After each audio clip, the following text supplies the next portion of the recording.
እንደምን አመሻችሁ የተከበራችሁ ተመልካቾቻችን ከሲዳማ ብሮድካስቲንግ ኮርፖሬሽን የምሽት 1 ሰዓት ዜናዎቻችንን ይዘንላችሁ ቀርበናል። ከዜናዎቹ ጋር ሰላማዊት ቲቦ ነኝ።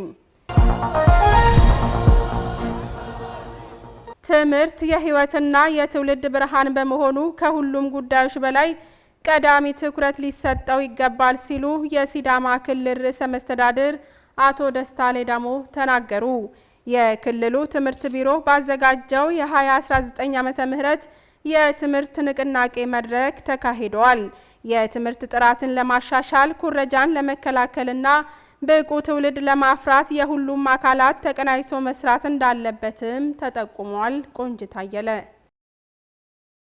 በንቅናቄ መድረኩ ላይ የሲዳማ ክልል ርዕሰ መስተዳድር አቶ ደስታ ሌዳሞ እንደገለጹት ያደጉ ሀገራት ለትምህርት ቅድሚያ በመስጠታቸው የኢኮኖሚ እድገት ማስመዝገባቸውን ጠቅሰው ኢትዮጵያም የጀመረችውን የብልጽግና ጉዞ ለማስቀጠል የተማረና ብቁ ዜጋ መፍጠር ወሳኝ መሆኑን አስገንዝበዋል። በተሻለ ደረጃ በትምህርቱ ላይ ኢንቨስት ያደረገ ሀገር አሁን በኢኮኖሚም በሌሎች ጉዳዮችም ቀድሞ ይገኛል። ስለዚህ ትምህርት የእድገት ሞተር መሆኑ የታመነ ጉዳይ ነው። በዚህ ጉዳይ ላይ እኛም ክልል ከሆንን በኋላ 5-6 ዓመታት ከፍተኛ ርብርብ ስናደርግ ቆይተናል።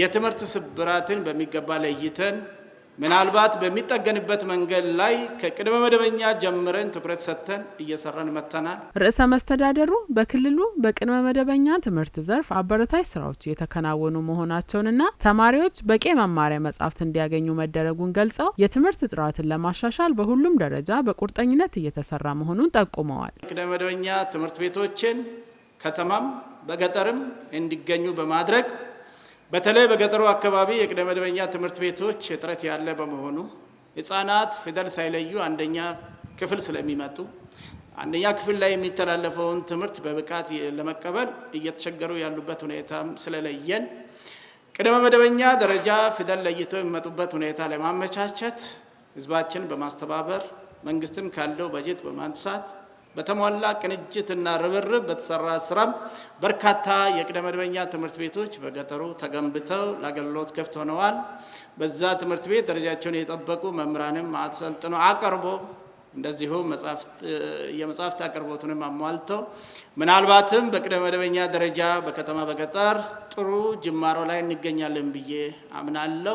የሲዳማ ክልል ምክትል ርዕሰ መስተዳድርና የትምህርት ቢሮ ኃላፊ አቶ በየነ በራሳ በበኩላቸው ባለፉት ዓመታት የትምህርት ጥራትን ለማሻሻል በክልሉ በትኩረት ሲሰራ መቆየቱን ገልጸዋል። የረጅምና የአጭር ጊዜ እቅዶች በተቀናጀ ሁኔታ እየተተገበሩ እንደሆነና የትምህርት ተሃድሶን በማጠናከር ብቁና ተወዳዳሪ ዜጎችን ለማፍራት ጥረት መደረጉን አስረድተዋል። እንደ ክልል እንግዲህ የመጀመሪያው ስራችን አድርገን የገባነው መሰረትን የማስተካከል ስራ በተለይም ፋውንዴሽናል ስኪልስ የሚባሉ ነገሮች ህጻናት በልጅነታቸው በለጋ ዕድሜያቸው ይዘው የሚወጡት እውቀትና ክህሎት ለነገው ማንነታቸው በጣም ወሳኝ ነው ብለን ስለምናምን በቅድመ አንደኛ ላይ ከፍተኛ ንቅናቄ ፈጥረን ስራ ሰርተናል።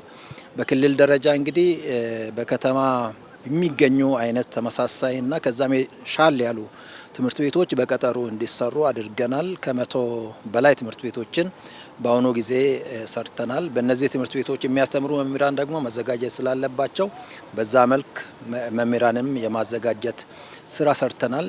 በ2018 ዓ.ም ከቀደሙት ዓመታት የተሻለ የትምህርት ውጤት መመዝገቡን ጠቅሰው ለሀገርና ለዓለም የሚበቁ ዜጎችን ለማፍራት የሁሉም አካላት በቅንጅት መስራት እንደሚገባ አጽንኦት ሰጥተዋል። በእቅዳችን መሰረት ወደ ትምህርት ቤቶች እንዲመጡ ለማድረግ እንዲሁም ለሚመጡ ተማሪዎች ትምህርት ቤቶች ዝግጁ እንዲሆኑም ለማድረግ የህዝብ ድጋፍም የህዝብ ተሳትፎም የተጠናከረ መሆን ያለበት ስለሆነ በዚህ መልኩ ዝግጅት ለማድረግ እንዲያመቸን ለኤስቢሲ አስተያየታቸውን የሰጡ የመድረኩ ተሳታፊዎች በበኩላቸው የትምህርት ጥራትን ለማስጠበቅና ብቁና ተወዳዳሪ ዜጋ ለመፍጠር በትኩረት እየሰሩ መሆናቸውን ገልጸዋል። የትምህርት ቤቶችን ደረጃ ከማሻሻል አንጻር የጎደሉ መምህራን ከመሙላት ከቢሮ ጋር በመቀናጀት ከዞን ጋር በመቀናጀት መምህራን ጋር ልዩነቶችን ለይተን በሳብጀክት ያልተሟላ መምህራን ካለ ያንን በመለየት በሰፊ ንቅናቄ ስራዎችን በከተማ አስተዳደር ደረጃ እንሰራለን። ለመማር ማስተማር ምቹ የሚሆኑ ነገሮችን በጊዜ በመቀበል ወደ ስራ ለማድረስ በጣም ጥረት አድርገናል። ከዚህም በተሻለ በዚህ ክረምት ዝግጅት የምናደርገው ደግሞ ትምህርት ቤቶቻችን የተሻሉ እንዲሆኑ በአራት ፒላሮች ክልሉ ባስቀመጠው ለመስራት ዝግጁ ሆነን ነው ያለነው። ሄደን ማህበረሰቡን አንቀሳቅሰን ረጂ ተቋማትንም ወደ ውስጣችን በመሳብ እኛ መንግስትም አጀንዳ አድርገን ይይዘን ትምህርት ቤቶቻችን የተሻሉ ሆኖ ውጤትም የተሻለ የሚሆንበትን ስራ ለመስራት ዝግጁ ሆነን ነው ያለነው። ኢትዮጵያዊነትን በሚያጎላና የሁሉንም ሀሳብ ባከበረ መልኩ እየተመካከርን ነው ሲሉ የምክክር ጉባኤ ተሳታፊዎች ገለጹ። ጉባኤው በየደረጃ በተከፋፈሉ ቡድኖች ውይይቱን እያደረገ ይገኛል።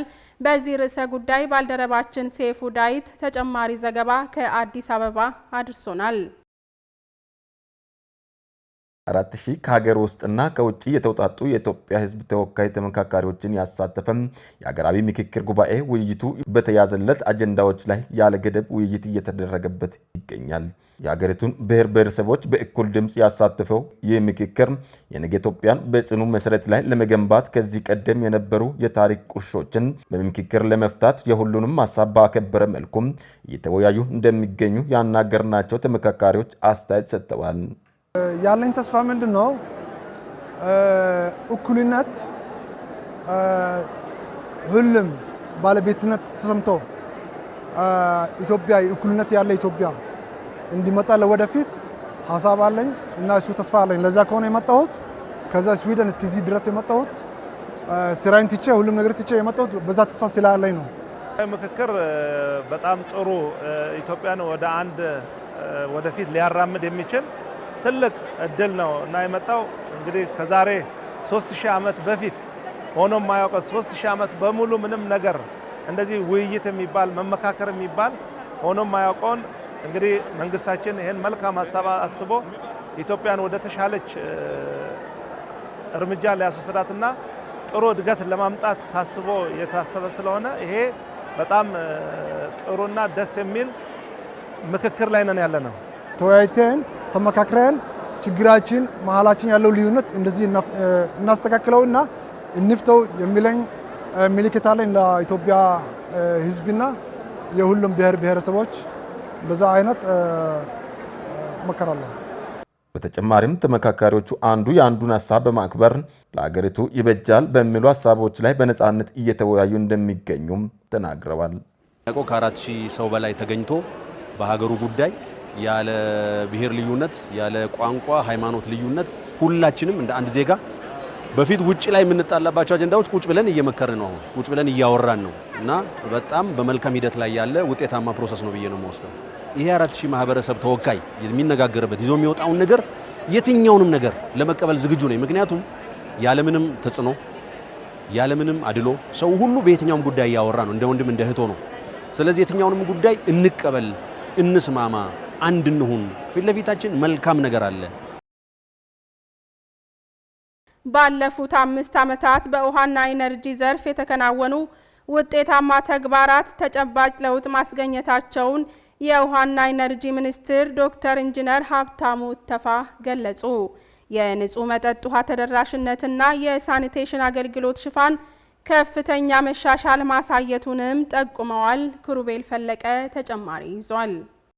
ባለፉት 5 ዓመታት የንጹህ የመጠጥ ውሃ ተደራሽነት 75.59 በመቶ መድረሱንና ከ84.4 ሚሊዮን በላይ ዜጎች የንጹህ መጠጥ ውሃ ተጠቃሚ መሆናቸውንም አስታውቀዋል። ሚኒስቴሩ ባለፉት 5 ዓመታት በውሃና ኢነርጂ ዘርፍ ለተመዘገቡ ስኬቶች አስተዋጽኦ ላበረከቱ የመንግስት ተቋማት፣ የልማት አጋሮች፣ ኮንትራክተሮች፣ አማካሪዎችና ሌሎች ባለድርሻ አካላት የእውቅናና የምስጋና መርሃ ግብር አካሂዷል። በመድረኩ ላይ የተገኙት የውሃና ኢነርጂ ሚኒስትር ዶክተር ዳይሬክተር ኢንጂነር ሀብታሙ ይተፋ እንደገለጹት በዘርፉ የተመዘገቡት ውጤቶች በመንግስት አካላት፣ በክልል ተቋማትና በልማት አጋሮች የተቀናጀ ጥረት የተገኙ ናቸው ብለዋል። በመድረኩ አስተዋጽኦ ያደረጉ አካላትን ለማመስገን ብቻ ሳይሆን በቀጣይ የውሃና ኤነርጂ ልማት ስራዎች ላይ የተጠናከረ የትብብር አቅጣጫዎችን ለመቀየስ የተዘጋጀ መሆኑን ገልጸዋል። በጋራ ላሳካነው ፈጣሪን ለማመስገን እርስ በርሳችን ለመመሰጋገን ይሆናል። ሁለተኛው በቀጣይ ለምንሰራቸው ስራዎቻችን እርሾ እንዲሆኑ እኛን እንዲያግዙ እንደዚህ ልምምዶች ለማስቀጠልም ሰዎች ስቅ እንዲሆኑ እንዲያግዝ ለማሰብ ነው። ስለዚህ በሰራናቸው በሶስቱ ዘርፎችና በሶስቱ ተቋሞቻችን በተለይ በመጠጥ ውሃ ሳኒቴሽን፣ በኢነርጂ ልማት ዘርፍ፣ በውሃ አስተዳደር ዘርፍ፣ በውሃ ቴክኖሎጂ ኢንስቲትዩት፣ ኢትዮጵያ ሜትሮሎጂ ኢንስቲትዩት እና በህዳሴ ግድብ ፕሮጀክት ማስተባበሪያ ጽሕፈት ቤት በኋላ የሚቀርብልን እንዳለ ሆኖ እነዛ ሁሉ ስኬት የመጣው ዛሬ እዚህ የተገኛችሁ ወይም ወክላችሁ የመጣችሁባቸው ተቋማት አስተዋጽኦ ትልቅ በመሆኑ ነው። የንጹህ የመጠጥ ውሃ ተደራሽነትና የሳኒቴሽን አገልግሎት ሽፋን ከፍተኛ መሻሻል ማሳየቱን ጠቁመው በከርሰ ምድር ውሃ ልማት ዘርፍ የ87.5 በመቶ አፈጻጸም መመዝገቡን የስራ ክንውን ሪፖርቱም ያመላክታል ብለዋል። በኢነርጂ ዘርፍ እድገት የታላቁ የኢትዮጵያ ህዳሴ ግድብን ጨምሮ ትላልቅ የኃይል ማመንጫ ፕሮጀክቶች ሀገራዊ የኤሌክትሪክ አቅምን በማሳደግ ረገድ የጎላ ሚና መጫወታቸውንም ጠቁመዋል። የተመዘገቡ ስኬቶች የአንድ ተቋም ወይም ግለሰብ ውጤት ሳይሆኑ የተለያዩ ባለድርሻ አካላት ሀሳብ፣ ትብብርና የጋራ ጥረት ፍሬ መሆናቸውን ገልጸዋል። አጋር ተቋማት ለዘርፉ ላደረጉት ሁለገብ ድጋፍ ምስጋና አቅርበው የተመዘገቡትን ስኬቶች አያይዘው ለማስፋትና የዜጎችን ተጠቃሚነት እያሳደጉ ለመሄድ በቀጣይነትም የጠበቀ ትብብር እንደሚያስፈልግ አስገንዝበዋል። ስኬት ዝም ብሎ በአንድ ጀንበር የሚመጣ አይደለም። ስኬት በአንድ ሰው ብቻ ይመጣ አይደለም። የተለያዩ አስተሳሰቦች፣ ስራዎች ተደምሮ ነው ስኬት የሚባለው ቃል ሊመጣ የሚችል። አሳክተነዋል፣ ፈጣሪ አግዞናል። ለዛ ሁሉ ስኬት ግን ሁሉም የየራሱን ጠጠር አስቀምጧል። እነዛ ጠጠሮችና ያሳካናቸው ስራዎች በሙሉ በየቦታቸው ደግሞ በማስያዝ በተለይ ክልል ላይ ያለን አመራሮቻችን፣ በኢንዱስትሪ ውስጥ ያለን አመራሮቻችን፣ በፌዴራል ደረጃ የምታግዙ ለነበራችሁ ሁሉ እንደምትኮሩበት ተስፋ አደርጋለሁ። ዘገባው የኢትዮጵያ ዜና አገልግሎት ነው። ኢትዮጵያ የአባይን ውሃ 85 በመቶ የምታመነጭና ለታችኛው ተፋሰስ ሀገራት የህይወት እስትንፋስ የሆነች ሀገር ናት። ይሁን እንጂ ግብጽ ይህንን የማይካድ የተፈጥሮ እውነትን ወደ ጎን በመተው ለረጅም ዘመናት የአባይ ውሃ ብቸኛ ባለቤት እኔ ነኝ የሚል የሞኝ ብልጠት ፖለቲካ ስታራምድ ኖራለች። ማራማይት ብጻተ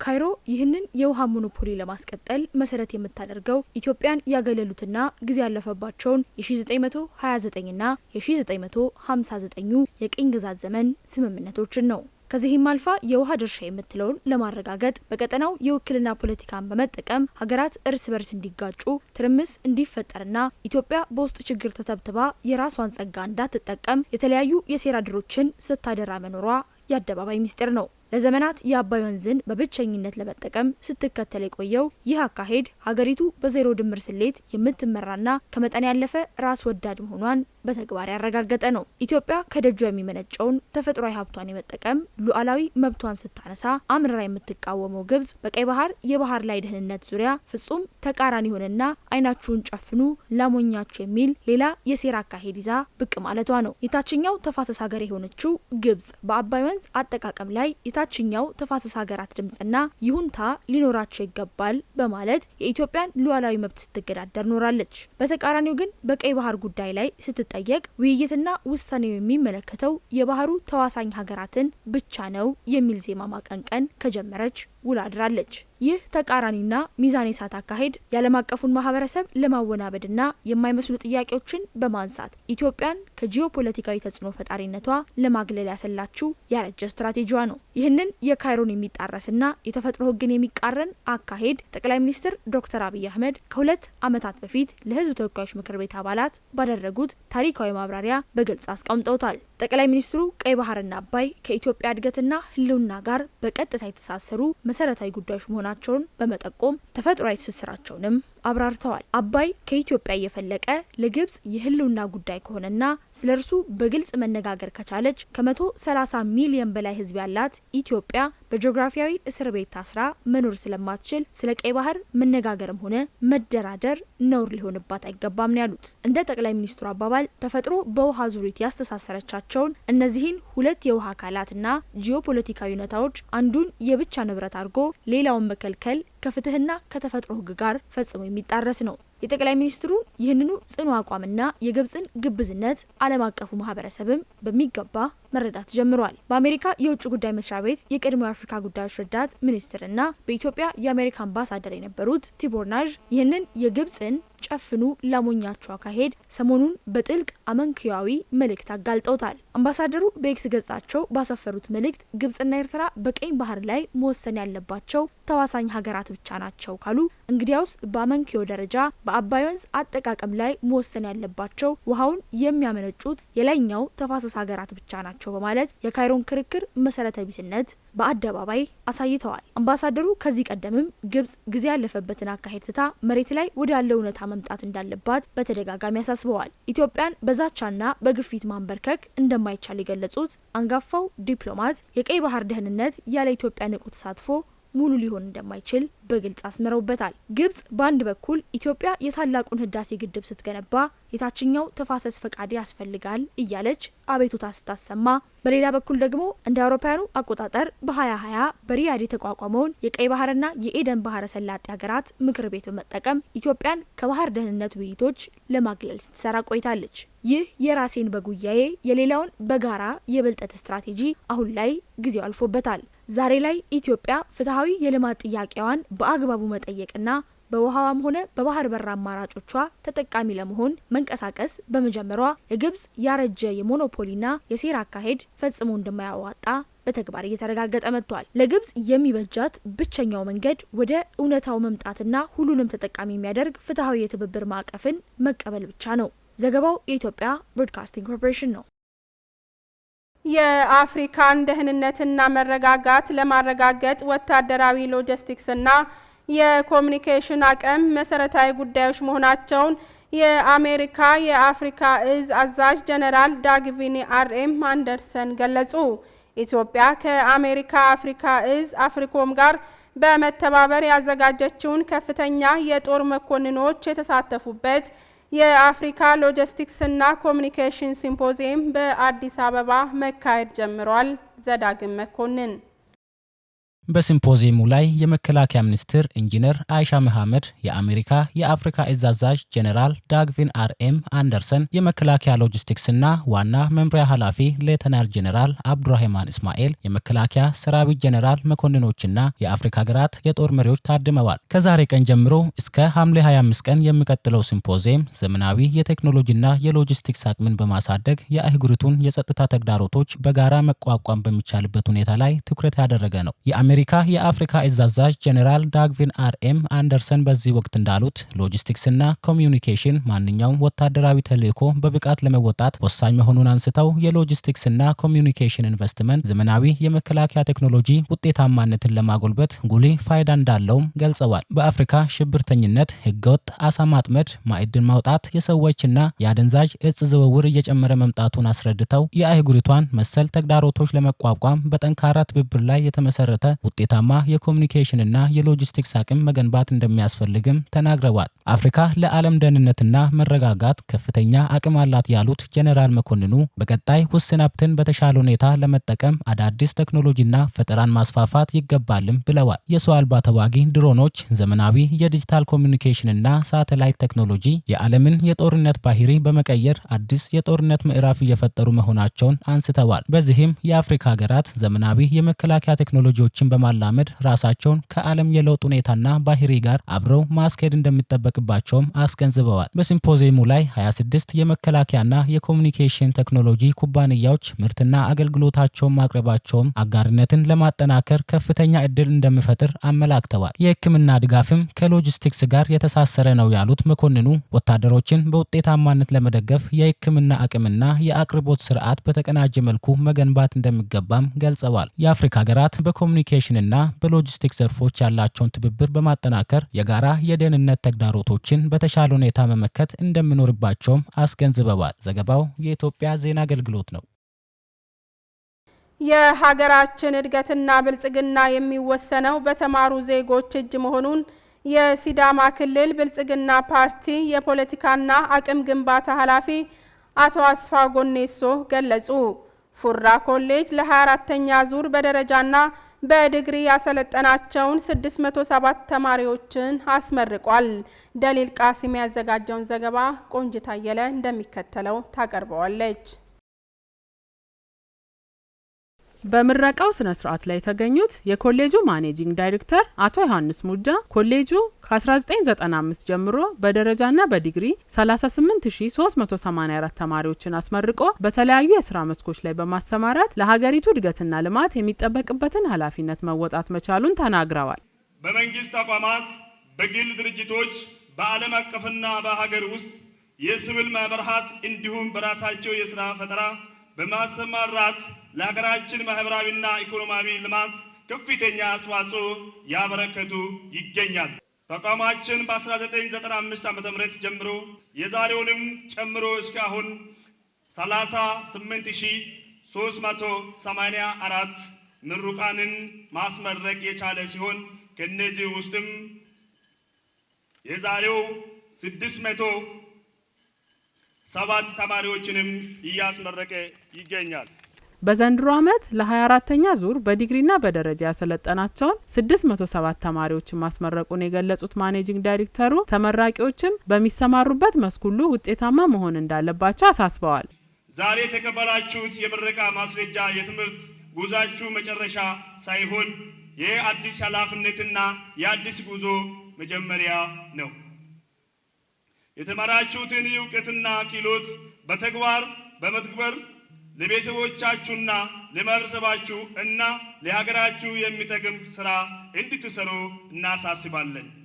በየትኛውም የስራ መስክ ብትሰማሩ ታማኝነትን፣ ተጠያቂነትን፣ ትጋትን፣ ፈጠራንና ለህዝብ አገልግሎት ያለው ቁርጠኝነትን እንድትጠብቁ አደራ እንላችኋለን። የዕለቱ የክብር እንግዳና የኮሌጁ የቦርድ ሰብሳቢ አቶ አስፋው ጎኔሶ ተመራቂዎች ያገኙትን እውቀት ከሳይንስና ከቴክኖሎጂ ጋር በማስተሳሰር በመልካም ስነ ምግባር ታንጸው ህዝብንና ሀገርን በታማኝነት ማገልገል እንዳለባቸው አሳስበዋል።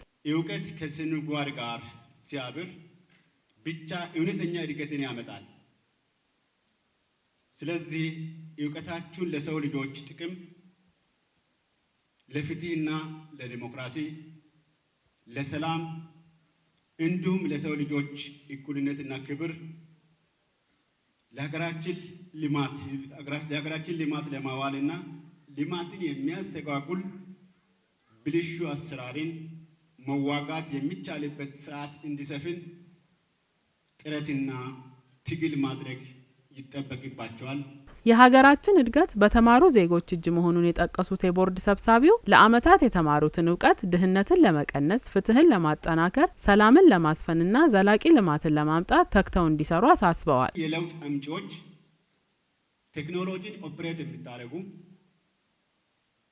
በሳይንሳዊ በሆነ መንገድ ሁል ጊዜ በምርምር ውጤት የሚታመጡ አዳዲስ ግኝቶችን ማምጣት የሚገባችሁ ናችሁ።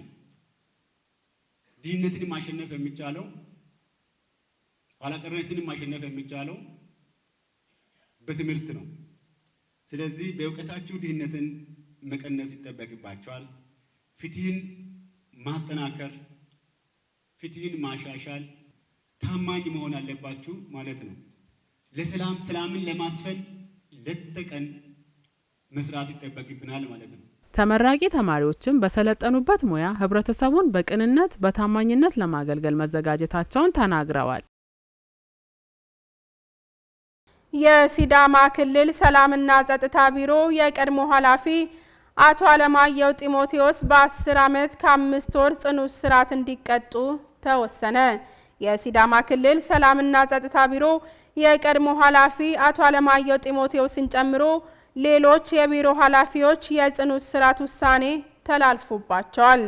የሐዋሳ ከፍተኛ ፍርድ ቤት በቀድሞ የሲዳማ ክልል ሰላምና ጸጥታ ቢሮ ኃላፊ አቶ አለማየሁ ጢሞቴዎስና የፖሊስ ኮሚሽን ኮሚሽነር ሽመልስ ቶማስ ላይ የክልሉ ፍትህ ቢሮ ከሳሽነት በቀረበው ክሶች ላይ የጽኑ እስራት ውሳኔ አስተላልፎባቸዋል። ፍርድ ቤቱ የሰውና የሰነድ ማስረጃ በማመሳከር ተከሳሾቹን ጥፋተኛ ያላቸው ስልጣንን ያላግባብ በመገልገል የሲዳማ ነጻነት ሰራዊት የተባለው ታጣቂ ቡድን በማደራጀትና ተደራራቢ የሰብአዊ መብት ጥሰት መፈጸማቸውን በማረጋገጥ ነው። በዚህም መሰረት ፍርድ ቤቱ ዛሬ ሐምሌ 20 ቀን 2018 ዓ.ም በዋለው ችሎት አንደኛ ተከሳሽ አቶ አለማየሁ ጢሞቴዎስን በ10 ዓመት ከ5 ወር ጽኑ እስራትና የገንዘብ ቅጣት እንዲቀጡ ተወስኗል። ሁለተኛ ተከሳሽ አቶ ሽመልስ ቶማስን በ1 ዓመት ከ6 ወር ጽኑ እስራትና የገንዘብ ቅጣት እንዲቀጡ ውሳኔ መተላለፉን የክልሉ ፍትህ ቢሮ ያደረሰን ዘገባ ያመለክታል። ተመልካቾቻችን ከሲዳማ ብሮድካስቲንግ ኮርፖሬሽን ለምሽት 1 ሰዓት ያዝንላችሁ ዜናዎች የተከታተላችሁትን ይመስሉ ነበር። ከዜናዎቹ ጋር ሰላማዊ ቲቦ ከመላው ስቱዲዮ ባለሙያዎች ጋር ቆይታ አደረግን። ባላችሁበት ሰናይ ምሽት